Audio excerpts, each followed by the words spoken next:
जय हिंद दोस्तों। 90 शब्द प्रति मिनट डिक्टेशन स्टार्ट।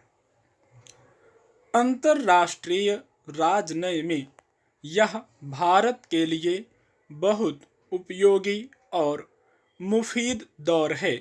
संयुक्त राष्ट्र महासभा के 77वें सत्र में भारत की जो तारीफ हुई है उस पर अगर हम ध्यान दें तो दुनिया में भारत के सशक्त होने का मार्ग प्रशस्त लगता है।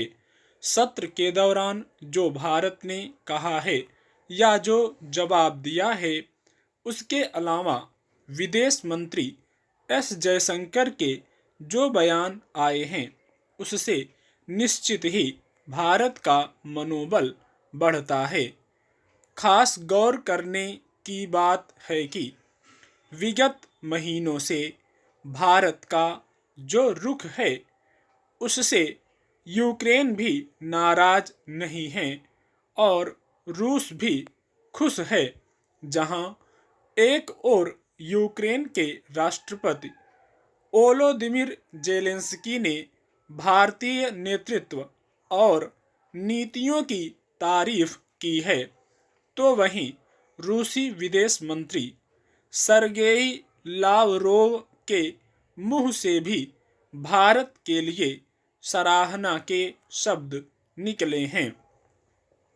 दरअसल समरकंद में मुलाकात के समय नरेंद्र मोदी ने रूसी राष्ट्रपति व्लादिमीर पुतिन से साफ कहा था कि यह युद्ध का समय नहीं है।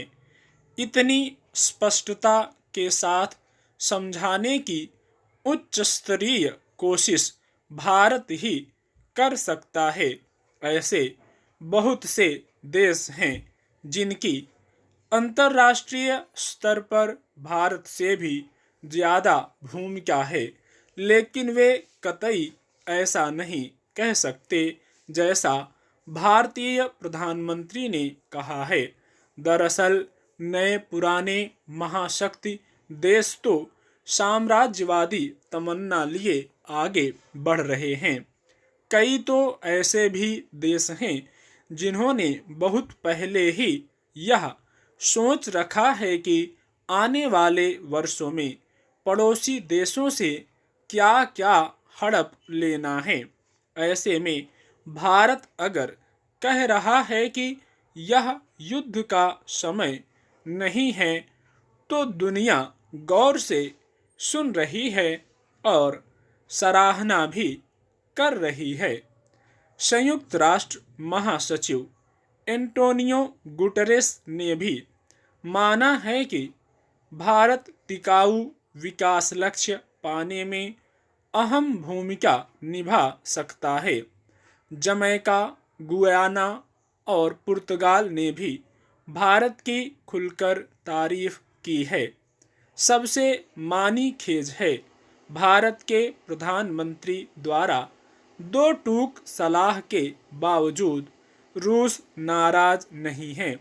रूसी विदेश मंत्री सरगेई लावरोव ने भारत के विदेश मंत्री एस जयशंकर से मुलाकात के बाद सुरक्षा परिषद में भारत की स्थायी सदस्यता का समर्थन किया है।